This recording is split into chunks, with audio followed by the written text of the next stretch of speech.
So we're over here taking care of this garage. We're gonna make this thing look like wood. There's 5 colors to choose from. First thing we do is we wash the garage, make sure there's no loose chipping paint, and if there's any dents, we patch those up and make it look new before paint.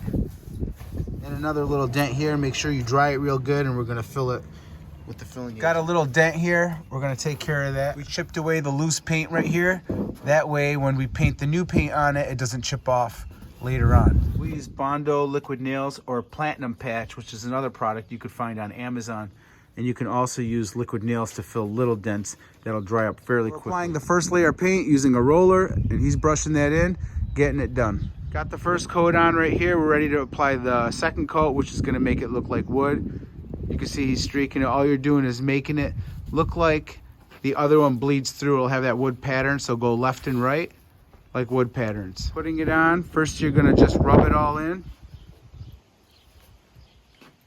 And then after that, you're gonna dip your hand real good and spread it.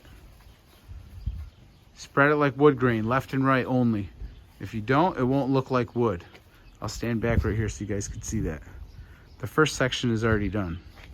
Using a ladder to paint the perimeter is a good idea.